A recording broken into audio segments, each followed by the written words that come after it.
Shalom Pemkers, kembali lagi bersama saya Albert di podcast kali ini. Dan untuk podcast kali ini kita mendatangkan narasumber yang begitu spektakuler, yaitu Kak Amanda Borusimanun Khalid dari PDU Angkatan 2016. Hai kakak-kakak, teman-teman, adik-adik semua, shalom. Shalom, bagaimana kabarnya Kak Amanda? Puji Tuhan, luar biasa. Yesusku dahsyat, luar biasa. Mantap, haleluya. Jadi kalau sekarang kesibukannya Kak Amanda apa ini Kak? Mengabdi untuk bangsa dan negara terhadap Tuhan dan melakukan apa yang bisa saya lakukan selama saya bisa hidup. Haleluya. Seperti menabur untuk menjadi dokter di sebuah klinik, kemudian mengambil bagian operasional di sebuah klinik lagi, dan ya sedikit-sedikitlah belajar dunia estetik di klinik yang lain. Dan ya menabur di dunia pelayanan juga. Di dunia pelayanan juga ya Kak. Untuk Tuhan. Puji Tuhan. Jadi kayaknya banyak sekali ini tempat kerja ya Kak. Oh tidak Ji. Tidak Ji. Cuma numpang lewat saja. Oh numpang lewat. Oke, aku datang.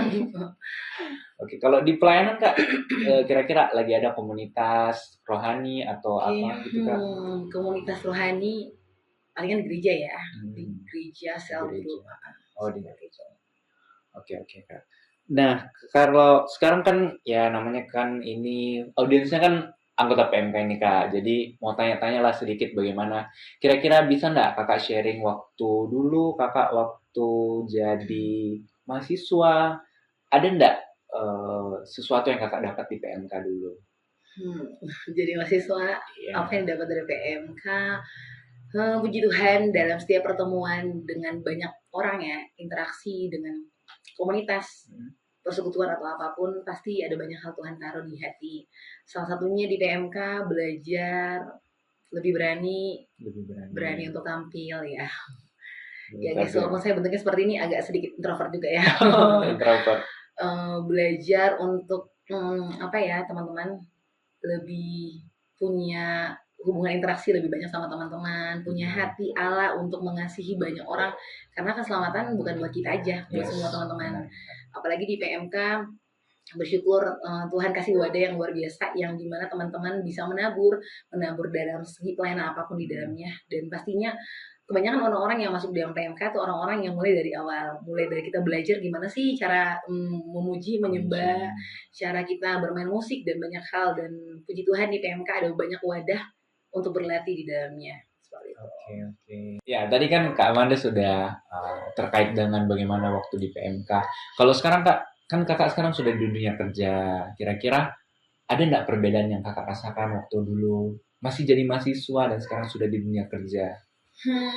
Kalau di mahasiswa ya pasti ya, di dunia yang dewasa ini, di dalam dunia pekerjaan pasti akan punya tantangan yang baru ya teman-teman, kakak-kakak semua.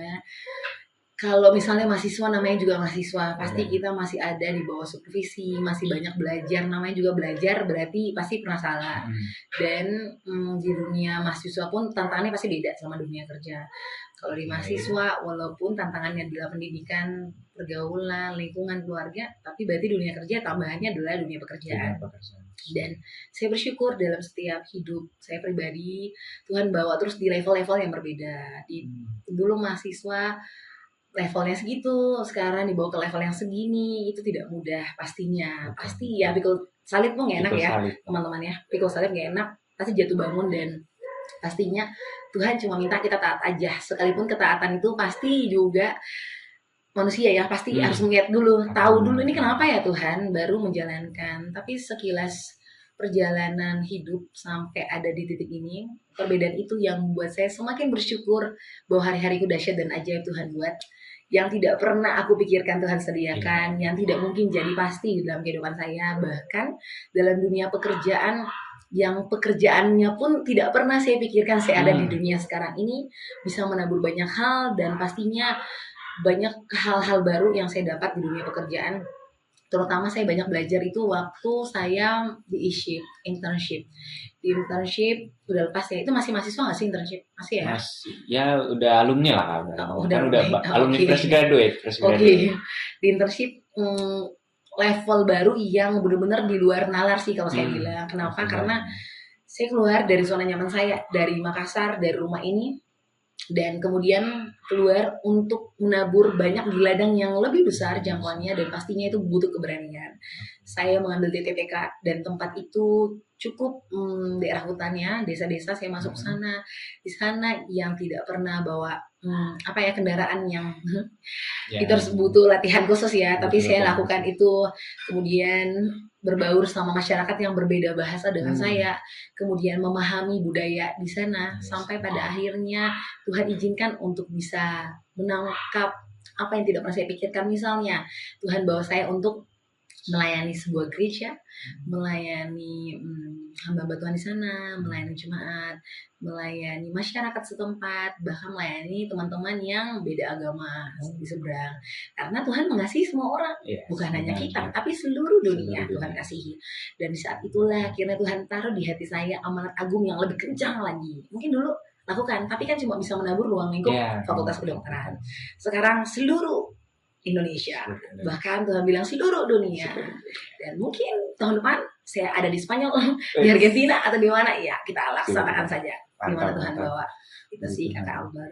Dahsyat memang Tuhan pakai Kak Amanda. Haleluya, segala kemuliaan untuk Tuhan. Haleluya. Nah, kalau kan tadi bagian itunya sudah Kakak sharing, tapi mau tahu juga ini Kak, kira-kira setelah begitu dahsyat Tuhan pakai Kak Amanda sampai ke pelosok-pelosok, kira-kira Kak Amanda pernah nggak sih ada di titik terendahnya Kak Amanda sendiri? Dan kira-kira bagaimana caranya Kak Amanda mengatasi hal itu? Pasti kan capek sudah pasti. Tapi selain capek itu, kira-kira ada nggak titik terendah yang mungkin pernah Kak Amanda rasain, bisa Kak Amanda sharingkan? Titik terendah kita adalah ketika kita masuk dalam masalah, ya kan? Tapi Tuhan Yesus bilang di Filipi, masalah itu ternyata adalah kasih karunia, penderitaan adalah kasih karunia. Berarti bukan segala sesuatu hal yang seakan-akan kita tidak punya jalan keluar, terpuruk dan sebagainya. Tapi masalah yang membuat kita terasa dan tahu bahwa kita butuh Tuhan. Titik terendah. Setiap masalah pasti punya titik terendah masing-masing. Dan kalau Kakak Albert bilang titik rendah pas masa apa nih, kuliah? Mungkin pas udah kerja Kak. Oh, udah kerja ya. Titik terendah banyak sih Kakak Albert ya. Saya tidak tahu mau cerita dari mana. Semuanya punya titik terendah. Dan kalau dunia kerja, ini sensor ya. Ya, pokoknya bekerja di suatu tempat yang Tuhan izinkan di sana. Bukan hanya melayani perusahaan, bukan rumah sakit, tapi juga melayani jiwa-jiwa yang hadir di dalamnya. Tuhan bawa saya untuk ada di sebuah tempat yang ternyata banyak orang di sana yang datang dengan kehilangan harapan. Tidak ada jalan keluar, dan ternyata Tuhan izinkan saya juga untuk melayani mereka.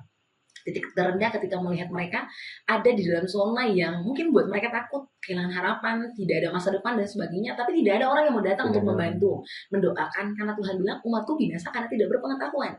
Kita mengerti, memahami, tapi tidak membagikan, ya sia-sialah. Oke, mungkin kita juga mengerjakan keselamatan, tapi cuma diam, nothing, nggak ngapa-ngapain, ya untuk apa seperti itu?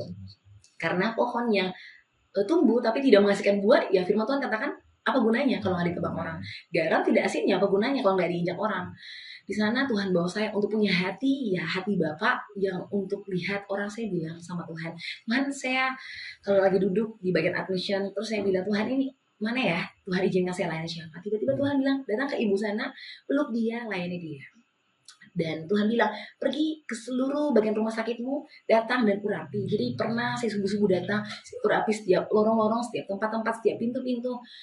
Dan ya berdoa buat tempat-tempat itu, karena namanya juga dunia kerja, pasti ada banyak hal yang orang terus berusaha untuk menjatuhkan kita.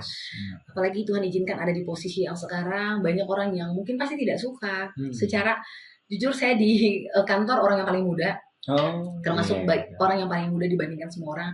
Ketika Tuhan izinkan saya untuk memimpin mereka, pasti mereka rasa kayak, kok orang yang paling muda ini, siapa ya dia, gue banyak pengalaman, tapi kok bisa ya dia? Tapi saya datang dengan kerendahan hati, dan saya bilang, Tuhan, mereka datang dengan tongkat seperti Goliat, tapi saya datang dengan nama Tuhan seperti Daud. Saya datang ke tempat ini bukan bermaksud apapun, cukup untuk menabur, karena kita nggak tahu waktu kita sampai kapan, ya kan? Kemudian di titik itu ya pasti akan ketemu orang-orang yang ya tadi saya bilang menjatuhkan, mengusik, namanya juga manusia ya, pasti akan sedikit terpengaruh, tapi itu membuat saya terus terasa bahwa saya belajar untuk punya hati seluas samudra dan sedalam lautan, mengasihi orang yang tidak mengasihi kita, memberkati orang yang mengutuk kita, dan terus menabur pada orang yang mungkin dia sudah mengacungkan kita. Tapi ternyata kasih itu tanpa batas, kasih agape, mengasihi semua orang. Jadi di titik terendahku Tuhan tetap ada untuk aku. Jadi apapun yang ku alami, bahkan di isyip sekalipun titik terendah, di koas, di preklinik, sampai dunia kerja tuh titik terendah pasti ada, air mata tetap ada. Tapi di titik terendah selalu ada lutut yang terus bertekuk dan tangan yang terangkat. Dan saat itu Tuhanku pun bekerja dengan cara yang dahsyat. Seperti itu sih kata Albert. Memang Kak. Haleluya. Haleluya. Nah kalau misalnya kan Kak, kayak apa sih rahasianya Kak Amanda sampai walaupun di titik terendah itu tetap bisa berpengharapan? Kira-kira ada nggak yang bisa di-sharingkan buat kami, adik-adik mahasiswa, ataupun nanti ada kakak-kakak yang mungkin yang masuk dalam dunia kerja? Kan mungkin setiap orang ada caranya masing-masing untuk menghadapi titik terendahnya. Ada nggak tips dari Kak Amanda kira-kira apa yang harus kita sediakan waktu kita dalam titik terendah itu? Kakak Albert ya, kalau tips ya Kakak Albert, jujur saya terbatas ya semuanya, saya sangat terbatas, sangat tidak layak, sangat apa ya kakak ya, banyak kekurangan. Tapi satu hal yang saya tahu adalah saya punya Tuhan yang besar, Tuhan yang hidup, Tuhan yang layak disembah. Aku hidup karena Kristus dan matiku adalah keuntungan. Tidak ada pencapaian, tidak ada suatu hal yang perlu dibanggakan selain di dalam Dia. Kemegahan di dalam Dia lah menurutku kemuliaan sesungguhnya. Dan di titik terendah kakak-kakak semua, di proses kakak-kakak jatuh bangun karena masalah, tapi satu hal, Tuhan tidak pernah membiarkan, itu sudah pasti. Dan saya belajar dalam Roma 9 ayat 15 sampai 16 bahwa semua bukan karena kuat gagah kita. Tuhan menaruh belas kasihan kepada Dia, mau menaruh belas kasihan. Suka-sukanya Tuhan. Tuhan mau mengasihi siapa, menaruh belas kasihan sama siapa, itu pemberian Allah. Bukan karena kuat gagah kita, bukan karena kita pintar yang buat kita hebat, bukan karena kita bisa melakukan kanan dan kiri atas bawah apapun itu, tapi semua semata-mata karena pemberian Allah. Jadi ini berbicara karena kasih karunia dan anugerah semata yang kita dapat kalau kita mendapatkan kelayakan di hadapan Tuhan, dan itu berhubungan dengan keintiman dengan Allah. Tanpa Allah semua sia-sia. Gak ada orang yang dekat sama Tuhan yang masuk rumah sakit jiwa, ya kan? Karena kenapa? Dia dekat dengan sumber pengharapan. Orang-orang yang mungkin depresi atau mungkin tidak ada harapan, kita jangan salahkan Tuhan. Tanyakan kita apa yang sudah kita kasih buat Tuhan. Kalau kita bilang, iya Tuhan aku pergi pelayanan, aku pergi gereja, pertanyaannya, apakah ada keintiman, ada persekutuan dengan Allah yang berkenan di hadapan Dia? Semua berbicara tentang perkenanan. Apakah berkenan, tidak, layak atau tidak? Bahkan saya pun ada di tempat ini, saya percaya itu juga karena kemurahan hati Allah, bukan karena saya layak, seperti itu. Jadi ya tipsnya adalah mendekatkan diri pada sumber segala sesuatu. Mau pintar, dekat sama sumber pintar. Mau sukses, dekat sama sumber sukses. Tanpa Tuhan semuanya sia-sia. Pengkhotbah katakan segala sesuatu sia-sia. Nah, Pengkhotbah 12 ayat 12 katakan membuat banyak buku, melelahkan badan, tetapi takut akan Allah. Itu adalah perintah, dan kita harus mengerjakan itu. Iman tanpa perbuatan hakikatnya mati. Dekat sama Tuhan, percaya sama Dia, dan mengerjakan apapun yang Tuhan taruh di hati kita, panggilan kita, sesuai dengan kebenarannya. Ya kakak, dekat aku sih dekat sama Tuhan. Dekat sama sumbernya. Mau pintar, jangan pernah sentuh buku kalau nggak berdoa dan baca kitab. Ya, tipsnya buat kakak mahasiswa ya semua. Mahasiswa semua ya. Berdoa, baca kitab.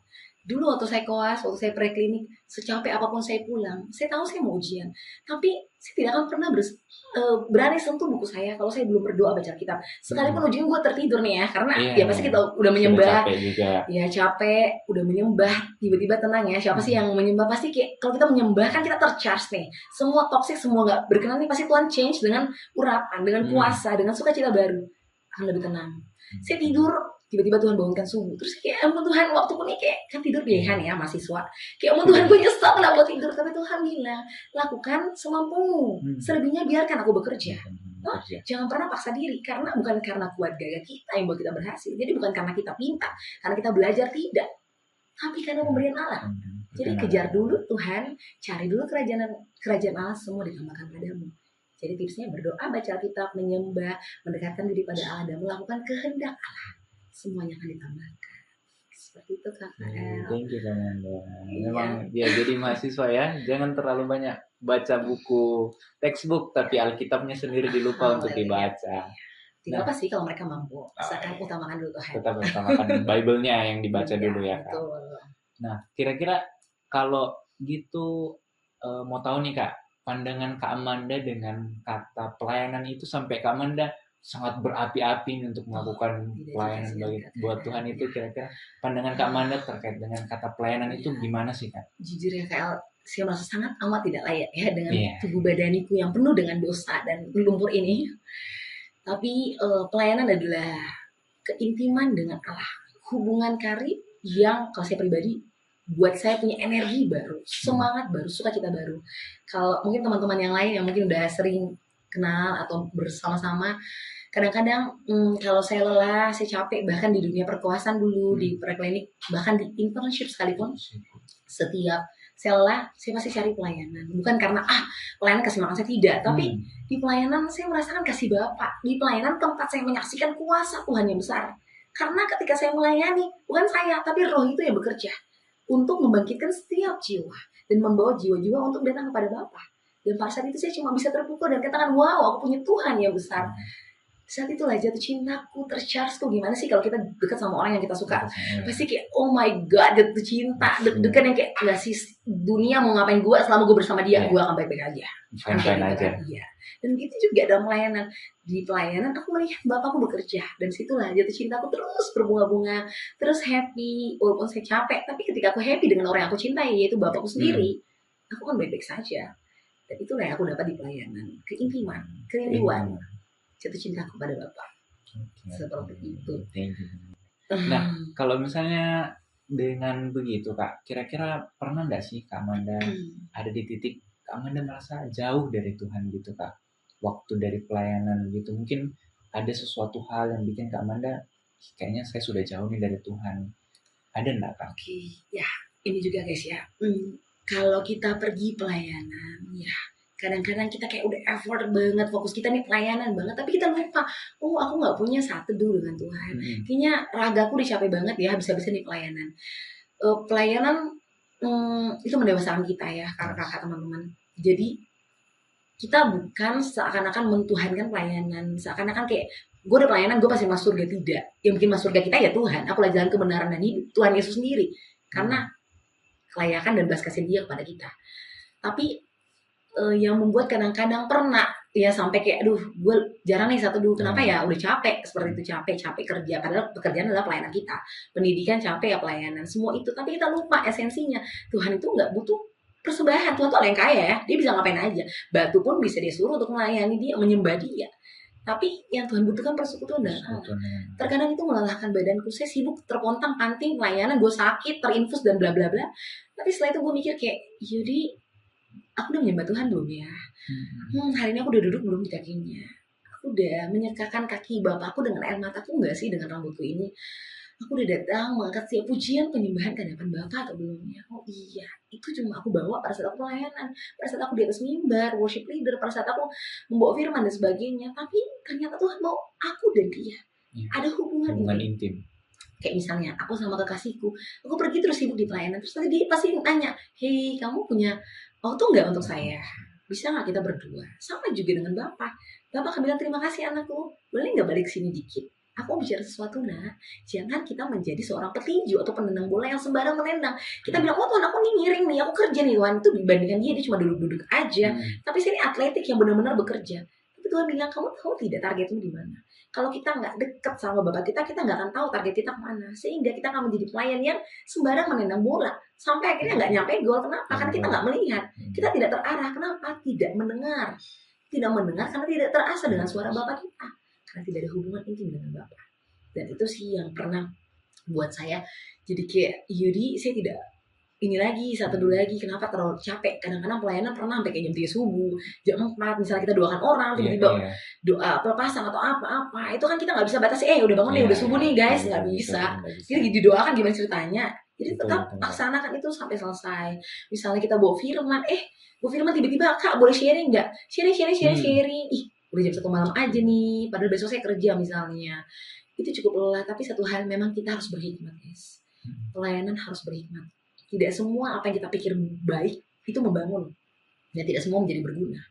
ya. Jadi memang benar-benar harus tepat sasaran seperti apa yang Tuhan mau. Baju bagus, bagus banget nih baju mahal lagi, pasti gue cocok nih. Nah coba, kok agak aneh di badanku, tapi pakai baju yang murah aja biasa aja, tapi cantik ya buat aku. Artinya, pasti bagus banget kalau saya jadi itu, pasti Tuhan mau nih. Tapi ternyata Tuhan bilang, oh enggak berkenan. Tiba-tiba Tuhan datang menyala kau dari hadapanku, saya pembuat kejahatan ya kan. Dia bilang, Tuhan aku nih udah kasih makan, udah kasih ini itu, aku udah buktiin. Tapi Tuhan bilang, hei, aku tidak mengenal engkau. Kenapa? Karena kita gak punya hubungan intim dengan Tuhan. Sibuk memang dalam pelayanan, tapi hati-hati teman-teman. Pelayanan harus berhikmat dan berkenan. Caranya utamakan dulu Bapak. Tanya dia, karena yang kita melayani bukan manusia, Bapak. Jadi tanya Tuhan, aku melayani Bapak apa nih? Aku mau ngapain nih? Kalau boleh Tuhan penuhi aku dengan urapan sehingga pelayananku berkenan. Seperti itu KKL. Keren Kak. Haleluya. Nah kalau misalnya back to PMK waktu kakak dulu waktu masih ya bertumbuh di PMK, kira-kira ada enggak pelajaran iman yang pernah kakak dapatkan yang bisa di-sharingkan ke teman-teman biar teman-teman juga ternyata PMK itu ada loh sesuatu yang bisa kita dapat di situ. Dan itu kan pasti Kak Amanda dulu ada pasti yang pernah didapat di PMK sehingga Kak Amanda bisa seperti sekarang ini. Ada yang di-sharingkan enggak? Oke. Bersyukur ya. Dalam setiap kampus pasti ada persekutuannya dan Tuhan hadirkan persekutuan dalam setiap dunia pendidikan, itu ada maksudnya Tuhan. Kita punya interaksi juga dengan Allah. Tuhan tidak mau kita egois juga dengan keselamatan. Karena kan hubungan itu bukan hanya vertikal tapi horizontal. Ketika kita punya hubungan vertikal, pasti kita punya hubungan horizontal yang baik. Dan itu ada dalam sebuah wadah, yaitu di kampus kita pastinya PMK yang ada. Dan ya saya bersyukur Tuhan hadirkan PMK atas Fakultas Kedokteran. Di sanalah tempat benih-benih itu akan mulai tumbuh. Teman-teman yang tidak bisa menjadi bisa, dan di sana banyak sih ada keakraban, saling memperhatikan, bukan hanya menjadi suatu persekutuan komunitas yang kayak datang dan pergi, tidak, tapi menjadi keluarga baru, saling keluarga yang saling melihat, mensupport satu sama lain. Bahkan di sana firman Tuhan katakan 2-3 orang berkumpul Tuhan hadir. Apalagi PMK banyak ya. Di sana banyak hal sih yang bisa dipelajari, banyak hal yang bisa kita tabur sama-sama, dan bersyukurnya ya itulah PMK, Tuhan hadir di dalam, Tuhan memberikan setiap kita kerendahan hati untuk saling membangun. Jadi benar-benar ada kasih sih, kayak misalnya kita kurang, kita saling mengingatkan, yang sebelah sana kurang ini, kita saling mengingatkan, sampai akhirnya terjadi keseimbangan satu sama lain, ya. Bukan sana lebih, satu kurang, satu menjudge, satu ini enggak, tidak, tapi saling menyeimbangkan. Sehingga di dalam PMK apa yang kita pelajari nanti kedepannya ketika kita menjadi alumni atau udah nggak lagi bareng teman-teman di dalam, kita siap bertempur. Di dalam kita bekerja, di dalam kita menabur, keluar kita terus menjadi prajurit yang militan. Ya sebelum jadi prajurit ya harus ditempa dulu, makan dulu, diajar dulu. Itu sih kalau di PMK. Gitu kan. Tapi kan Kak sekarang ini ya banyak juga mahasiswa yang istilahnya mereka sibuk untuk misalnya hari ini belajar buat besok ujian dan lain-lain, sehingga itu menjadi alasan mereka mungkin kurang mengikuti persekutuan. Kira-kira dari Kak Amanda, apakah penting nggak sih sebenarnya persekutuan itu kita ikuti? Apalagi kan kita istilahnya dokter gigi, perawat itu yang memang hektik banget. Bagaimana juga, mungkin ada tips dari Kak Amanda sekalian juga menyeimbangkan hal itu. Oke. PMK adalah kerinduan. Itu semua mulai dari kerinduan ya teman-teman ya. Jadi bukan formalitas, bukan rutinitas ya teman-teman. Kalau teman-teman nganggap formalitas, rutinitas, rugi sih. Maksudnya, ya karena formalitas, karena saya takut dengan senior datang aja deh. Motor pontang-panting capek datang aja di gue biar gue kelihatan nih mukanya toh. Daripada nanti disorot di grup, di tag. Jadi kayak bener-bener kayak ya udah deh yang penting senior saya senang. Tapi esensinya tidak seperti itu. Persekutuan itu tempat kita bertumbuh, tempat kita makan sama-sama, tempat kita yang tadi jadi benih menjadi tumbuhannya hidup dan menghasilkan buah. Jadi tergantung sih bagaimana kita menerima berkat itu. Kalau misalnya teman-teman nggak butuh formalitas rugi karena jadi beban. Tapi kalau kita lakukan itu dari kerinduan, kita lakukan itu seperti untuk Tuhan, pasti akan ada berkat besar. Nah, tergantung kita mau terima berkatnya, rahasia kerajaan Anda adalah berkatnya, atau dijadikan itu beban. Ya, Tuhan itu nggak pernah mencobai kita yang mencoba diri kita sendiri.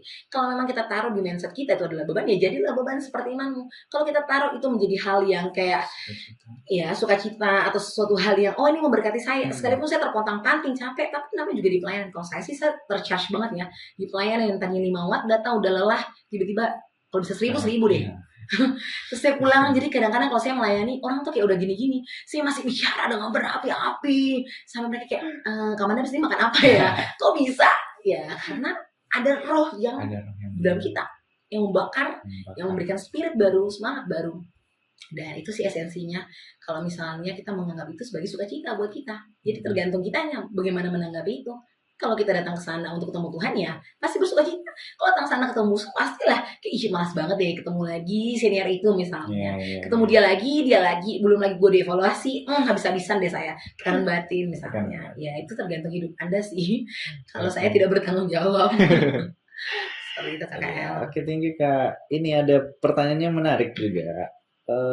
Dia nanya gini Kak, kira-kira kalau Kak Amanda bisa ngobrol sama diri sendiri waktu dulu Kak Amanda masih jadi mahasiswa baru, Kak Amanda yang sekarang mau ngobrol sama mahasiswa baru, Kak Amanda yang mahasiswa baru dulu, Kak Amanda yang masih maba, kira-kira ada nggak yang mau Kak Amanda sampaikan? Yang bisa juga mungkin jadi sharing. Saya bicara dengan diriku pada saat saya lagi maba. Lucu juga ya pertanyaannya. Oke. Apa sih bilang maksudnya gimana? Ada enggak yang Kak Amanda sekarang mau sampaikan ke Kak Amanda yang maba dulu, mungkin harusnya saya waktu maba dulu begini, coba kalau dulu saya begini, mungkin saya akan lebih begini. Enggak sih, kayaknya aku bakal, kalau aku bisa menyentuh diriku di masa lalu, kayaknya aku akan memeluk diriku sih. Dan mengatakan, kamu harus tetap pikul salib itu. Itu tidak mudah. Karena mungkin teman-teman, hai teman-temanku yang ada di angkatan pada saat itu, apa ya, spirit kerinduan untuk terus melayani dan menabur, kayak ngerti gak sih? Saya tahu saya terbatas. Saya benar-benar yang kayak ini loh kerinduanku, apa yang ada timbul dari itu hatiku. Selama Tuhan taruh, benar-benar saya akan terobos itu untuk mengerjakan itu. Misalnya, waktu saya maba, saya datang sendiri ke teman-teman saya kayak, hai, perkenalkan saya Amanda, kamu siapa namanya? Oh iya, kamu PMK ya? Oh iya, senang berkenalan dengan kamu. Kita nanti jadi satu hati ya untuk saling berdoa. Ini semua teman-teman di satu kelas. Jadi setiap istirahat, saya selalu manggil mereka, yuk makan cepat yuk, 15 menit aja kita kumpul di depan. Jadi kumpul di depan kelas, kita sharing, kita berdoa. Yang kayak benar-benar bukan saya datang dengan bawa nama PMK, tidak, tapi benar-benar notabene yang kayak rindu. Ini loh, rindu bersekutu, rindu untuk saling menyupport teman-teman. Kita nih maba, pasti kayak beban berat banget ya secara masuk dunia kedokteran. Yang tidak pernah kita dapatkan di SMA, tiba-tiba dapat dunia kedokteran ya. Hai, semester awal aja udah banyak yang gugur guys. Jadi kayak teman-teman kita harus semangat. Ini panggilan kita ya, jadi harus sama-sama berjuang. Di titik itu sih yang akhirnya membuat aku kayak nggak apa-apa deh orang mau bilang aku nih kayak ini aneh banget ya, sokap banget deh. Lu kan juga maba gitu ya, urus aja dirimu sendiri ya, yang kayak urus aja dirimu sendiri ya. Kita nih belajar aja udah setengah mati, gak usah deh. Terus mereka kadang-kadang yang kayak mungkin ada sisi lain kayak ih udah deh aku malas deh, aku mau kumpul sama temanku atau aku mau belajar abis ini mata kuliah yang lain takut ditanya misalnya. Ada juga yang kayak ih saya mau deh penasaran deh, iya saya mau juga bersekutu. Jadi ada banyak hal yang bener-bener kayak saya mengosongkan diri, pikul salib. Gimana sih kalian maba pasti malu ya. Terus tiba-tiba lu datang kayak, hai kita doa bareng ya. Apa? Iya padahal tuh gak niat banget juga. Padahal gak niat banget yang kayak bener, iya guys ini aku datang ke Tuhanku, hanya ini kerinduanku, ayo kita bersekutu. Seperti itu sih. Jadi kayaknya aku Muhammad diriku, aku udah terlalu kayak lupa ya tentang masalah yang aku ingat cuma berkat aja. Karena ya masalah itulah yang menghasilkan berkat itu. Jadi kalian cuma memeluk diriku dan katakan tetap setia, tetap sayang sama Tuhan Yesus karena Tuhan Yesus tidak pernah tinggalkan kamu. Itu sih KKL. Ini Kak. Nah kalau misalnya ya udah mau pertanyaan terakhir sih Kak. Jadi ditanya juga di sini kira-kira ada nggak ayat Alkitab yang menjadi pegangan Kak Amanda atau kata-kata yang menjadi pegangan Kak Amanda sampai bisa ada saat ini? Semuanya sih KKL. Semua satu Alkitab Kak, Kejadian 1 ya, haleluya. Apa ya KKL ya? Intinya melekat pada dia sih Roma 9:15 itu kan. Bener-bener selama kedokteran itu sih yang menguatkan aku, yang kayak kalau aku mau belajar aku ingat, oh iya bukan karena aku hebat ya, bukan karena aku mau makan nih buku langsung gue pintar, tapi bener-bener karena kemurahan hati Allah. Jadi cari dulu Bapak, firman Tuhan di Amsal bicara tentang hikmat, akal budi, pengetahuan. Kalau mau pintar ya baca Amsal, mau pintar ya baca Alkitab. Yohanes 1:1 katakan pada mulanya adalah firman.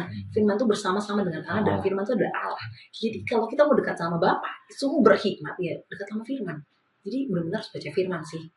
Dan mengandalkan dia, intinya kiblat kita, ujungnya kita adalah Bapa Yesus. Tidak ada Yesus, tidak ada kebenaran, tidak ada keselamatan dan tidak ada keberhasilan. Hanya dia. Itu sih kakak. Oke.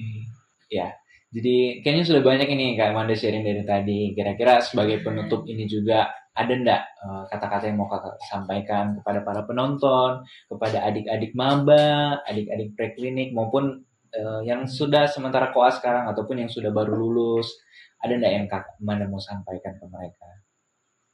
Oke, untuk teman-teman, kakak-kakak semua, tetap semangat, tetap berjuang. Tuhan akan terus menopang, sekalipun mungkin kita tidak setia, Tuhan tetap setia.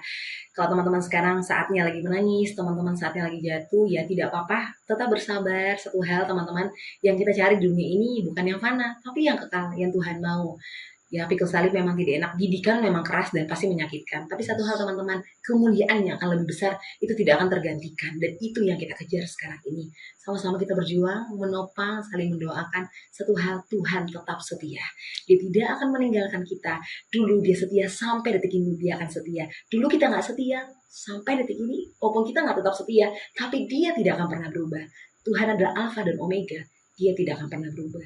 Jadi teman-teman, kita akan saling menguatkan, teman-teman. Di PMK lah teman-teman, kalau masih ada di PMK yuk bergabung. Kakak-kakak luar sana yang mungkin sudah jadi alumni tetap berjuang. Kami adik-adik semua akan terus mendoakan buat kakak-kakak di sana, buat teman-teman yang juga sedang mungkin cari pekerjaan atau mungkin lagi bermasalah dengan rumah tangga atau sebagainya. Teman-teman, satu hal lagi, bahwa Tuhan Yesus itu ada, masa depan pengharapan juga ada, dan apapun yang sudah kita tabur dulu itu nggak akan kembali dengan sia-sia. Jadi teman-teman tetap kerjakan itu sampai seterusnya, sampai Tuhan datang. Itu saja sih Kak El.